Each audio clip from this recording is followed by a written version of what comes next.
ముఖ్య ఉద్దేశం ఎన్నికలకు ముందు జగన్మోహన్ రెడ్డి గారు సూపర్ 6 సూపర్ 7 అని మేనిఫెస్టోలో పొందుపరిచిన విధంగా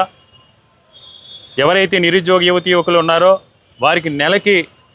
3000 చొప్పున ఇస్తానని నిరుద్యోగ భృతి విషయంలో కానీ,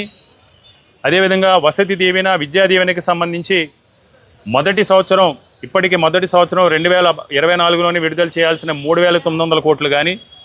రెండో సంవత్సరం విడుదల చేయాల్సిన ఇంకొక 3900 కోట్లకి సంబంధించి కానీ, ఆ రోజు యువగలంలో కానీ మేనిఫెస్టోలోనే కానీ పొందుపరిచిన విధంగా మీరు విడుదల చేస్తానన్న జాబు క్యాలెండర్ గురించి కానీ, ముఖ్యంగా ఒకవైపు ఉద్యోగాలు కల్పిస్తామని విద్యా దీవెన వసతి దీవెన ద్వారా విద్యార్థులు మేలు చేస్తామని అవి చెయ్యపోకపోగా ఈరోజు ఈ కూటమి ప్రభుత్వం అధికారంలోకి వచ్చిన తర్వాత జగన్మోహన్ రెడ్డి గారు కల్పించిన 2,66,000 మంది వాలంటీర్లు ఉద్యోగులను తొలగించడం జరిగింది. 9,200 మంది ప్రత్యక్షంగా ఎండియూ ఆపరేటర్స్ని వాళ్ళ అటెండర్స్ని కలిసి 18,400 మంది ఎండియూ ఆపరేటర్స్ని తొలగించడం జరిగింది.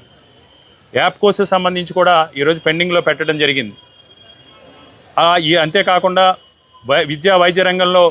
ఏదైతే ఉద్యోగాలు ఇస్తామన్నారో వాటిని కూడా ఈరోజు నిర్వీర్యం చేసి ఈ ప్రభుత్వం నిర్లక్ష్యంగా వ్యవహరిస్తూ ఉంది. ఈరోజు మా యొక్క డిమాండ్ సంబంధిత కలెక్టర్ గారికి వైఎస్ఆర్ కాంగ్రెస్ పార్టీని మేము అందించడం జరిగింది. ఏదైతే షెడ్యూల్ ప్రకారం వీరు ఫీజు రియంబర్స్మెంట్ విడుదల చేయాలని,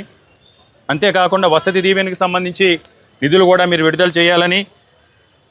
వసతి దీవెన బకాయిలతో పాటు ఉద్యోగులు తొలగింపు ఏదైతే అవుట్సోర్సింగ్లో కానీ గత ప్రభుత్వంలో ఇచ్చి కల్పించిన ఉద్యోగాలు ఏదైతే తొలగిస్తున్నారో ఆ ఉద్యోగుల తొలగింపు వెంటనే ఆపాలని, ఇప్పటికే తొలగించిన ఉద్యోగులన్నింటినీ కూడా వారిని తిరిగి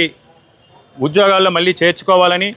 20 లక్షల ఉద్యోగాలు కల్పిస్తానన్న ప్రక్రియను, ఎందుకంటే 20 లక్షల ఉద్యోగాలు 100% కూడా 20 లక్షల ఉద్యోగాలు కల్పిస్తామని మీరు నమ్మించి మోసగించి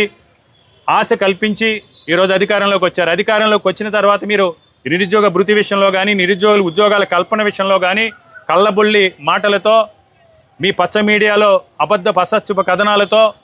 ఆడలేక మద్దులు తెరవన్న చందంగా వీటన్నీ కూడా చేయలేక ఈరోజు ప్రతి నెపాన్ని కూడా వైఎస్ఆర్ కాంగ్రెస్ పార్టీ పైన జగన్మోహన్ రెడ్డి గారి పైన నెట్టే ప్రయత్నం చేస్తున్నారు. కాబట్టి వెంటనే జాబ్ క్యాలెండర్ విడుదల చేయడంతో పాటు మీరు కల్పిస్తానని 20 లక్షల ఉద్యోగాలని కూడా తక్షణం కల్పించాలని మేము డిమాండ్ చేస్తున్నాం. అదేవిధంగా గ్రూప్స్ నోటిఫికేషన్కి సంబంధించి ప్రభుత్వ శాఖల్లో నోటిఫికేషన్స్ అన్నీ కూడా ఇచ్చి ప్రభుత్వ శాఖల్లో ఖాళీగా ఉన్న ఉద్యోగాలన్నింటినీ కూడా భర్తీ చేయాలని, నిరుద్యోగ భృతి నిధుల్ని వెంటనే విడుదల చేయాలని, ఇప్పటికే 36,000 మొదటి సంవత్సరానికి సంబంధించి బాకీ ఉన్న నిధులన్నింటినీ కూడా వెంటనే భర్తీ చేయాలని, అంతేకాకుండా మెడికల్ కాలేజీలకు సంబంధించి మీరు ప్రైవేటైజేషన్ చేయాలి, ప్రైవేట్ రంగంలో మీ తొత్తులకి మీ వెనకాల ఉన్న వారికి కట్టబెట్టి ప్రభుత్వ ఆస్తుల్ని కొల్లగొట్టి దారదత్తం చేయాలనుకున్న నిర్ణయాన్ని కూడా వెనక్కి తీసుకోవాలని ఈ సందర్భంగా మేము డిమాండ్ చేస్తున్నాం. ఎందుకంటే ప్రజల పక్షాన గౌరవప్రదమైన ప్రతిపక్షంగా వైఎస్ఆర్ కాంగ్రెస్ పార్టీ కూడా ఎప్పుడూ పోరాడుతూ ఉంది. ఈరోజు ఎవరైనా కూడా మన